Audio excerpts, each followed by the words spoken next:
నమస్కారం. శుభమస్తు కార్యక్రమానికి స్వాగతం. మీరు ఫోన్ చేసి రిజిస్టర్ చేసుకోవాల్సిన IVRS నంబర్స్ 5051010631255563. మీరు రిజిస్టర్ చేసుకునే విధానం మీ పేరు, పుట్టిన తేదీ, పుట్టిన సమయం, పుట్టిన స్థలం, అలాగే మీ సమస్య. బర్త్ డీటెయిల్స్ లేని వారు ప్రశ్న జాతకం ద్వారా మీ సమస్యకి పరిష్కారం తెలుసుకోవచ్చు. జ్యోతిష్యంలో డాక్టరేట్ పొందిన తొలి తెలుగు మహిళ డాక్టర్ సంధ్యలక్ష్మి గారు మీ సమస్యలకి పరిష్కార మార్గాలు తెలియజేస్తారు. నమస్కారం అమ్మా. నమస్కారం ప్రేక్షకులకి నమస్కారం. ఈరోజు మన శుభమస్తు కార్యక్రమంలో ఏ నక్షత్రంలో పుట్టిన వారికి ఎలాంటి శాంతులు చేసుకోవాలి, అలాగే ఏ నక్షత్రంలో పుట్టిన వారికి ఎలాంటి అక్షరంతో పేరుని స్టార్ట్ చేయాలి అనే ఆసక్తికరమైన విషయాల్ని మనం తెలుసుకోబోతున్నాం. అమ్మ, చాలామంది అడుగుతూ ఉన్నారమ్మా, అసలు పిల్లలకి శాంతులు, పిల్లలు పుట్టంగానే పేర్లు పెట్టాలి కాబట్టి అసలు వాళ్ళకి శాంతులు ఏ నక్షత్రంలో పుడితే ఎలాంటి శాంతులు చేసుకోవాలి అని చెప్పేసి అడుగుతున్నారు. సో దాని గురించే మనం మాట్లాడుకుందాం. సో ముందుగా అయితే అశ్విని నక్షత్రం కదా, మరి అశ్విని నక్షత్రంలో పుట్టిన వారికి శాంతులు చేసుకోవాలంటారా? ఉంటే కనుక ఎలాంటి శాంతులు చేసుకోవాలి?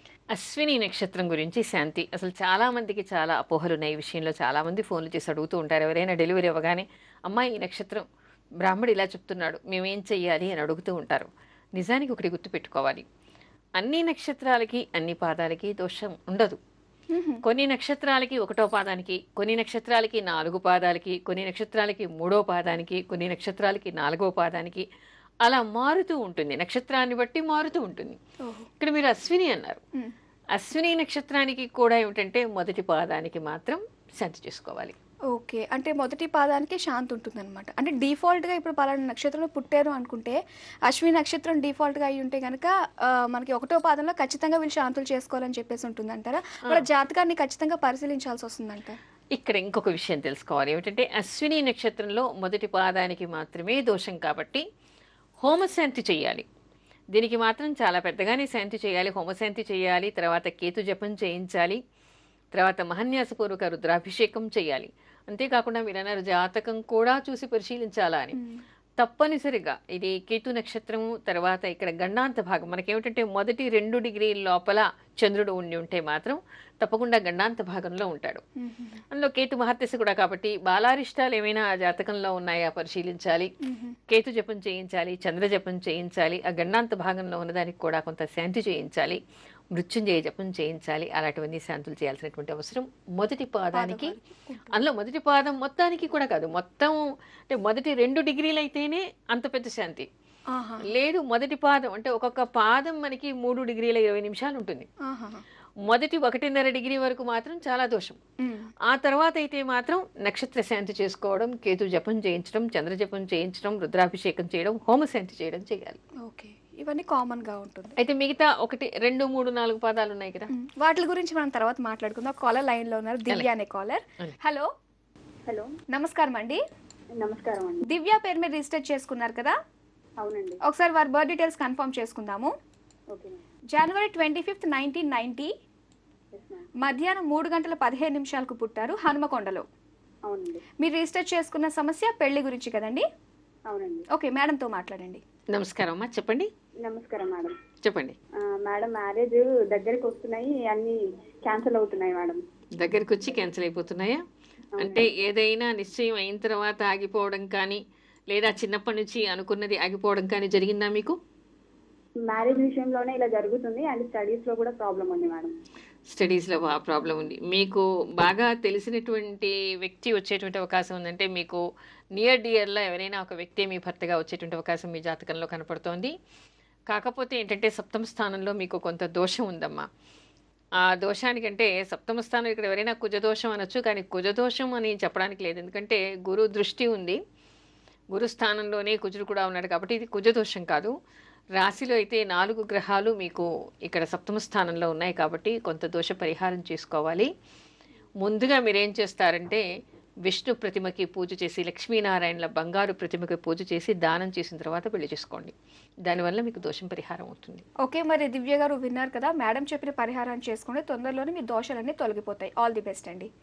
ఓకే అమ్మ, మరి అశ్విని 2, 3 పాదాల వరకు దోషం ఉంటుందంటారా? ఇక్కడ 1వ పాదానికి మాత్రమే దోషం, 2, 3, 4 పాదాలకి ఎలాంటి దోషము లేదు. కాకపోతే ఏమిటంటే ఇక్కడ అశ్విని నక్షత్రానికే కొంత మొదటి పాదంలో కొంత దోషం ఉంది కాబట్టి ఎవరైనా సరే మహన్యాసపూర్వక రుద్రాభిషేకం చేయించడం, పురుడు తర్వాత 11వ రోజు. ఆ తర్వాత ఏంటంటే ఇక్కడ హోమశాంతి అయితే మిగతా పాదాలకి అక్కరలేదు. కేవలం 11వ రోజు తండ్రి మాత్రం నూనెలో బిడ్డ ముఖాన్ని చూడాలి. అంటే 4 పాదాలకి ఇది చేయాలి. కామన్గా అశ్విని నక్షత్రంలో ఉండేటువంటి 4 పాదాలకి రుద్రాభిషేకం చేయించడం, తండ్రి బిడ్డ ముఖాన్ని నూనెలో చూడటం, ఇలాంటివన్నీ చేయాలి. ఒక్క మొదటి పాదం అయితే మాత్రమే హోమశాంతి చేయాలి. ఓకే అమ్మ, మరి అశ్విని నక్షత్రంలో పాదాల వైజ్గా మనం చూస్తూ ఉంటాం ఏ నక్షత్రంలో ఉన్నా. అయితే పాదాల వైజ్గా ఏ అక్షరంతో పేరు పెట్టుకోవాలంటారు? ఈ ప్రశ్న కూడా చాలా మంది అడుగుతూ ఉంటారు. ఏ అక్షరంతో మేము పేరు పెట్టుకోవాలండి, మా బిడ్డకి ఈ నక్షత్రం ఉంది, ఈ పేరు ఈ పాదం వచ్చింది ఏమిటి అని. ఇక్కడ ఏమిటంటే అశ్విని 4 పాదాలకి 4 అక్షరాలు మనకి ఉన్నాయి. చు, చే, చో, లా 4 అక్షరాలు అనమాట. చు అంటే ఇప్పుడు మామూలుగా మనం చుట్ట, చుక్కమ్మ, చు అనేదంతా వస్తుంది కదా, దానితో ప్రారంభమయ్యేటువంటి పేరు. చే అంటే చేతన, చెన్నై ఇట్లా వచ్చింది కదా, ఆ చే అనేటువంటి అక్షరంతో మొదలయ్యేలాగా. చో, చో అంటే మనకి మామూలుగా చో అనే దానికి చాలా తక్కువగా వస్తాయి అక్షరంతో పేర్లు. లా అంటే లక్ష్మి, సాధారణంగా లా అంటే లక్ష్మి అని జన్మనామం అని లక్ష్మి అని పెట్టుకుంటూ ఉంటారు. అంటే ఇది ఏమిటంటే నక్షత్ర నామం అని మాత్రమే దీన్ని అంటారు. వ్యవహార నామం ఏదైనా పెట్టుకోవచ్చు, మన ఇష్టం, అది మన ఇష్టం వచ్చింది పెట్టుకోవచ్చు. చాలా మందికి అపోహలు ఉన్నాయి, దానితో మాత్రమే పేరు ఉండాలా అని అడుగుతూ ఉంటారు. అసలు నామకరణం ఏ విధంగా చేయాలి, పేర్లు ఎలాంటివి పెట్టుకోవాలి, ఎలాంటివి పెట్టుకోకూడదు, గతంలో చాలా రోజుల క్రితం చెప్పుకున్నాం. మళ్ళీ చాలా మంది అదే ప్రశ్న అడుగుతున్నారు కాబట్టి త్వరలో మళ్ళీ మనం అలాంటి ఎపిసోడ్ కూడా చేసుకుందాం. అమ్మ, కొంతమందికి అవగాహన ఉండకపోవచ్చు కదా శాంతులు చేయించుకోవాలి అని చెప్పేసి. మరి అలాంటి వాళ్ళకి తర్వాత తెలిసి వచ్చింది అనుకోండి, శాంతులు చేయించుకోవాలని మిస్ అయ్యే మనం పుట్టిన వెంటనే చేయించుకోవడం అని, మరి ఎప్పుడు చేయించుకోవచ్చు అంటారు? అసలు ఒక విషయాన్ని తెలుసుకోవాలి. ఈ విషయంలో కూడా చాలా మందికి చాలా అపోహలు ఉన్నాయి. అంటే జీవితాంతం కూడా ఆ నక్షత్ర దోషం వెంటాడుతుందని బాధపడుతూ ఉంటారు. అశ్విని నక్షత్రానికి ఉండేటువంటి మొదటి పాదానికి ఉండేటువంటి దోషకాల పరిమితి కేవలం 3 నెలలు మాత్రమే. అంటే కేతు నక్షత్రం ఇక్కడ గండాంత భాగంలో ఒకవేళ పుట్టి ఉంటే బాలారిష్టాలు అసలు బిడ్డకి 3 నెలల లోపలే గండం వచ్చేటువంటి అవకాశం ఉంటుంది. అంటే ఏదైనా మిగతా అన్ని కూడా చూసి ఆ గండం తప్పిపోవడానికి వెంటనే వాళ్ళు శాంతి చేయాలి. 3 నెలలు దాటిపోయింది అనుకోండి, దోషకాల పరిమితి పోయింది కాబట్టి ఎలాంటి దోషం ఉండదు. కాకపోతే ఏమిటంటే ఎవరైనా సరే వాళ్ళ జాతకాల్లో ఎప్పటికప్పుడు ప్రతిరోజు వెళ్ళి జ్యోతిష్కుల్ని వాళ్ళు కలవరు. చిన్న చిన్న దోషాలు ఉంటూ ఉంటాయి, తర్వాత దశాంతర దశలు మారుతూ ఉంటాయి, గోచార రీత్యా కూడా గ్రహాలు బాగుండవు, పిల్లలకి ఇట్టే ఏదైనా ఇబ్బందులు వస్తూ ఉంటాయి. అకాల మృత్యువులు కూడా ఏమిటంటే 12 ఏళ్ళ వరకు కూడా బాలారిష్టాలు వెంటాడుతూ ఉంటాయి. కాబట్టి అసలు నిజానికి ఎవరైనా సరే వాళ్ళ జన్మ నక్షత్రం వచ్చినప్పుడు క్యాలెండర్లో చూసుకోవడం, ప్రతి నెల 27 రోజులకు ఒకసారి వస్తుంది. ఆ జన్మ నక్షత్రం రోజు శివుడికి అభిషేకం చేయించడం, వాళ్ళ ఇష్టదైవానికి ఆ పిల్లవాడి పేరు మీద కానీ పిల్ల పేరు మీద కానీ పూజ చేయిస్తే శాంతి జరుగుతుంది. అయితే దోషకాల పరిమితి 3 నెలలే ఉన్నప్పుడు అప్పుడు మనం జాగ్రత్తగా ఉండి ఆ తర్వాత మళ్ళీ దానికి సంబంధించిన శాంతి చేయించుకుంటే మనకి ఏమీ అవ్వదు కదమ్మా. అసలు జాగ్రత్తగా ఎలా ఉంటారు? బాలారిష్టం అంటే అర్ధరాత్రికి అపరాత్రికి పిల్లవాడికి పిల్లకి ఏదైనా అయిపోవచ్చు కదా. ఓకే, అంటే ఇక్కడ ఏంటంటే మృత్యుగండం లేకుండా, బాలారిష్టాలు లేకుండా శాంతి చేయించుకోవడం, మృత్యుంజయ జపం చేయించడం, రుద్రాభిషేకం చేయడం ఇత్యాదులన్నీ శాంతులు చెయ్యాలి అంటారు. అంటే అదే కొంచెం క్రిటికల్ పీరియడ్, అది దాటిన తర్వాత భయపడాల్సిన అవసరం పర్వాలేదు. ఓకే అమ్మ, ఒక కాలర్ లైన్ లో ఉన్నారు, అజ్మల్ ఉన్నిత అనే కాలర్. హలో హలో, చెప్పండి. నమస్కారం అండి. నమస్తే. అజ్మల్ ఉన్నిత పేరు మీద రిజిస్టర్ చేసుకున్నారు కదా? అవునండి. ఒకసారి బర్త్ డీటెయిల్స్ కన్ఫర్మ్ చేసుకుందాము. ఓకే. నవంబర్ 16, 1978. అవునండి. తెల్లవారుజామున 1:45 అవునండి. హైదరాబాద్ 16 అనగా తెల్లవారితే 16. ఓకే అండి, హైదరాబాద్ లో పుట్టారు. అవునండి. ఓకే అండి, మీ సమస్య ఏంటో మేడంతో చెప్పండి. నమస్కారం అమ్మా, చెప్పండి. నమస్కారం అండి. ఇది అంటే నాకు 2 ఏళ్ళు అయిందండి మ్యారేజ్ అయ్యి. అంటే మా భర్తతో కొంచెం చిన్న గొడవలండి. అంటే ఎలా ఉంటుంది అనేది కొంచెం చెప్పరా? మీ జాతకంలో మీకు భర్తతో ఇబ్బంది లేదు, చిన్నవి అప్పటికప్పుడు మీకు దశాంతర దశల్లో చిన్న ఇబ్బంది వలన మీ భర్తకు ఉండేటువంటి ఇబ్బంది వలన రావచ్చు. మీ జాతకం అయితే చాలా బాగుంది, మీరు కంగారు పడాల్సినటువంటి అవసరం ఏమాత్రం కూడా లేదు. లగ్నం నుంచి మీకు దోషం లేదు, చంద్రుడి నుంచి దోషం లేదు, సూర్యుడి నుంచి కూడా మీకు దోషం లేదు. ఎక్కడ చూసినా మీ ఇద్దరు కలిసి జీవితాంతం కలిసే ఉంటారు. చిన్న చిన్న ఇబ్బందులు, పొరపాట్లు, అపార్థాలే తప్ప ఇవి మీకు విడిపోవడం కానీ పెద్దగా ఏదైనా ఘర్షణలకి దారి తీసేది కానీ ఏమాత్రం కనిపించట్లేదు. హాయిగా సంతోషంగా ఉండండి, అల్లాకి దువా చేయండి. ఓకే, మరి విన్నారు కదండి, మీరు భయపడాల్సిన అవసరం ఏమీ లేదు అని చెప్పేసి అన్నారు. ఆల్ ది బెస్ట్ అండి. ఓకే అమ్మ, మీరు ఇప్పుడు ఇంతకు ముందు అన్నారు కదా, సో పిల్లలు పుట్టిన వెంటనే వాళ్ళకి జాతకం వేయిస్తే చాలా మంచిది, ఏమైనా బాలారిష్టాలు ఉంటే మనకు వెంటనే తెలుసుకోగలుగుతాం అని చెప్పేసి. అయితే కొంతమంది అంటూ ఉంటారు కదా, పిల్లలకి 12 సంవత్సరాలు వచ్చిన తర్వాత లేకపోతే దాటిన తర్వాతనే జాతకం అనేది రాయించాలి అని చెప్పేసి అంటారు. ఒకవేళ పుట్టిన వెంటనే రాయిస్తే ఏమైనా దోషం ఏమైనా వస్తుందంటారా? అవును, ఈ విషయం కూడా చాలా మంది అడుగుతూ ఉంటారు. ఆ మధ్యన ఒకతను వచ్చి నన్ను అడిగాడు, ఏమండి మా పిల్లవాడు మనవడు చనిపోయాడు, మా ఇంట్లోనే కారు కింద పడి చనిపోయాడు, ఓ 3 ఏళ్లకే పోయాడు. చాలా మందిని అడిగితే బాలారిష్టాలు అలాంటివి ఏమీ లేదు, తండ్రి జాతకం మీద ఆధారపడి ఉంటుంది, అందుకని మీరు జాతకం వేయించాల్సినటువంటి అవసరమే లేదు, 12 ఏళ్ల వరకు చూడక్కర్లేదు అని చెప్పారు. మరి ఇలా జరిగింది అని చెప్పేసి కన్నీళ్లు పెట్టుకున్నాడు. నిజమే, బాలారిష్టాలు ఉంటే ఎలా తెలుస్తాయి? అబ్బాయికి గండం ఉంటే ఎలా తెలుస్తుంది? అవును. జాతకం చూడాలి. అసలు మనకి ధర్మసింధు లాంటి ప్రామాణిక గ్రంథాలు ఏం చెప్తూ ఉన్నాయంటే, పిల్లవాడు పుట్టిన తర్వాత, బిడ్డ పుట్టిన తర్వాత, అమ్మాయి కానీ అబ్బాయి కానీ పుట్టిన తర్వాత బొడ్డు కోయక ముందే అసలు తండ్రి కొన్ని దానాలు చేసి ప్రార్థన చేసుకుని ఈశ్వరుడికి అభిషేకం చేయించాలి. అంటే శాంతులు ఉన్నా లేకపోయినా, ఉన్నా లేకపోయినా బిడ్డని తల్లిని క్షేమంగా కాపాడమని వెంటనే అభిషేకం చేయించాలట, దానాలు చేయాలట. అంటే బిడ్డ అభివృద్ధి కోసం అని చెప్పేసి. అసలు కనీసం మనకి చెప్తారనమాట, జైల్లో ఉన్నప్పుడు నందుడు కృష్ణుడు పుట్టగానే మనసులోని, జైల్లో ఏం దానాలు చేయలేడుగా, సంకల్పం చేయించుకున్నట్ట, నేను ఇన్ని వేల గోవుల్ని దానం చేస్తానని సంకల్పం చేసుకున్నట్ట. అంటే అలా దానం అనేది అంత వెంటనే చెయ్యాలి. సరే, దానం చేయలేకపోయినా ఇక్కడ ఏం చెప్తారంటే, పుట్టిన తర్వాత వెంటనే రాత్రిపూట స్నానం చేసి, తండ్రి ఎవరు చేయాలి, తల్లి చేయలేదు, తండ్రి స్నానం చేసి బ్రాహ్మడు చేత పూజ చేయించాలిట. పూజ చేయించి తర్వాత ఏంటి, షష్ఠి స్తోత్రం చదవాలి. విఘ్నేశ్వరుడికి చేసుకునేటువంటి స్తోత్రాలు ఉన్నాయి, అలాంటి మంత్రాన్ని స్తోత్రం చేసుకోవాలి, వెంటనే చెయ్యాలిట. షష్ఠీదేవి స్తోత్రం చేయాలి, షష్ఠీదేవికి పూజ చేయాలి, వినాయకుడి పూజ చేయాలి, ఆ తర్వాత శివుడికి పూజ చేయాలి అనేటువంటిది మనకి ప్రామాణిక గ్రంథాల్లో కనిపిస్తుంది. ఇవన్నీ చేయాల్సిన తండ్రి చెయ్యాలి. అంటే మరి జాతకం చూడకుండా ఎలా చెప్తారు ఇవన్నీ? దోషం ఉందా లేదా ఎలా తెలుస్తుంది?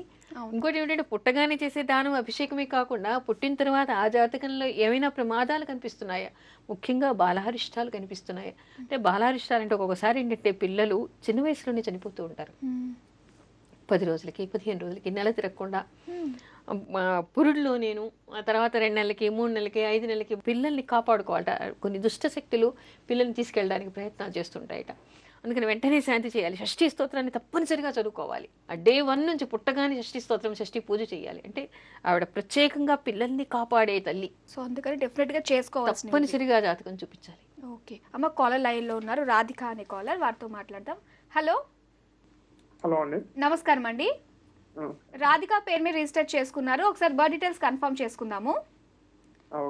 అక్టోబర్ 12, 1986 సాయంత్రం 7:30 వరంగల్లో పుట్టారు.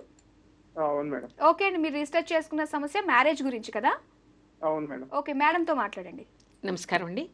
నమస్తే మేడం, చెప్పండి. మా చెల్లికి మ్యారేజ్ ఎప్పుడు అవుతుంది? మీ చెల్లెలికి మ్యారేజ్ ఎప్పుడు అవుతుంది? చూస్తున్నారా సంబంధాలు? చూస్తున్నా మేడం. కుదరటం లేదు ఇప్పుడైతే. ప్రస్తుతం ఈ సంవత్సరం అయితే కొంచెం కష్టమేనండి, ఎందుకంటే 7వ స్థానంలో ప్రస్తుతం గోచార శని ఉన్నాడు. ఆ శని కదిలే వరకు అవడం కొంచెం ఇబ్బందులు, ఆటంకాలతో ముందుకు నడుస్తుంది ప్రయత్నం. మీరు తీవ్ర ప్రయత్నం చేస్తే అయ్యే అవకాశం అయితే ఉంది, కానీ మే తర్వాత అయ్యే అవకాశం ఉంది. కానీ చాలా ఇబ్బందులు, తర్వాత ఆటంకాలు, డిలే, ఇవాళ అవుతుందన్న పని 4 నెలల దాకా కాకపోవడం అలాంటివి జరుగుతూ ఉంటాయి. శనికి ఏదైనా శాంతి చేసుకోండి.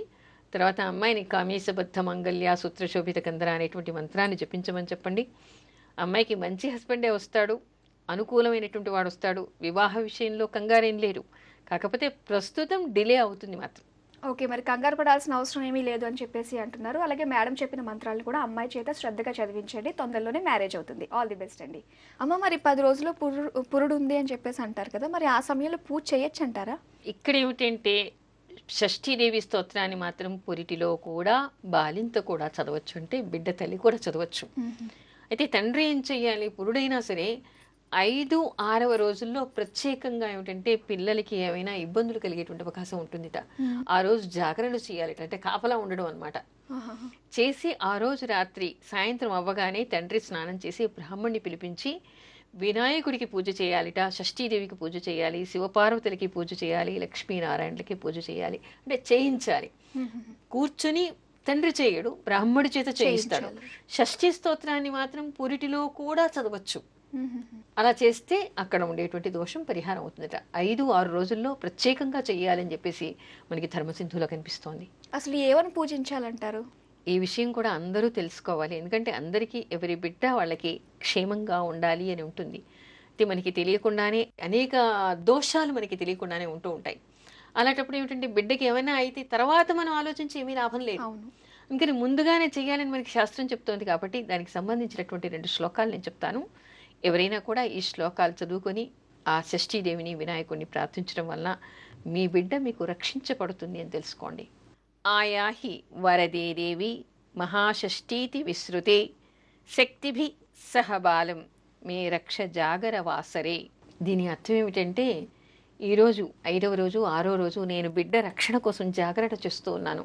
ఓ మహాషష్ఠీదేవి, నీ పరివారంతో కూడిరా, నా బిడ్డను రక్షించు, తల్లిని రక్షించు, బిడ్డ తల్లిని బిడ్డని కూడా రక్షించు అని చెప్పేసి షష్ఠీదేవిని వేడుకోవడం. దీనికి వినాయకుడికి చేసేటువంటి మరొక శ్లోకం కూడా ఉంది.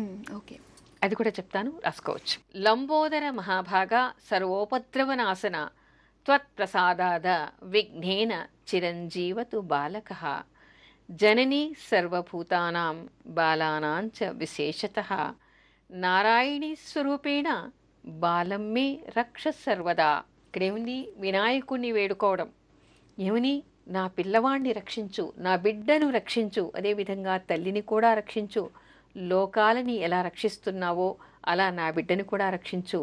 పార్వతీదేవి నిన్ను ఎలా కాపాడిందో, నిన్ను ఎలా రక్షించిందో మా బిడ్డని కూడా నువ్వు ఆ విధంగా రక్షించు.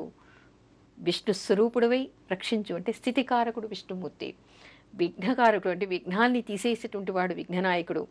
ఈ బిడ్డ జీవితానికి ఉండేటువంటి ఉపద్రవాలన్నింటినీ కూడా శమింపచేయి, విఘ్నాల్ని తొలగించు, చిరంజీవిగా కాపాడు, బిడ్డని బిడ్డ తల్లిని కాపాడు వినాయక అని దండం పెట్టుకోవడం. ఓకే, అయితే ఇప్పుడు షష్ఠి స్తోత్రము వినాయకుడి స్తోత్రము ఈ రెండు కూడా బిడ్డ పుట్టిన వెంటనే తండ్రి చదువుకోవాలంటారు. తండ్రి చదవాలి. 5వ రోజు 6వ రోజు ముఖ్యంగా రాత్రిపూట చదవాలిట ఈ స్తోత్రాలు. అయితే మామూలుగా పురుడు అని చెప్పేసి మైలు అని చెప్పేసి అంటూ ఉంటారు కదమ్మా, మరి తండ్రికి వర్తించదంటారు? ఇలాంటి పూజలన్నీ చేయిస్తూ ఉంటారు కదా. మరి పూజలు బ్రాహ్మడు చేయటానికి పురుడేమీ లేదు, బ్రాహ్మడికి పురుడు ఉండదుగా. ఇది చేసేది పురిట్లో ఉండేటువంటి బిడ్డ రక్షణ కోసం. ఇవన్నీ కూడా ఈ స్తోత్రాల్ని మానసికంగా చదువుకోవచ్చు. బ్రాహ్మడి చేత ఈ శ్లోకాలు చదివించి పూజ చేయించవచ్చు.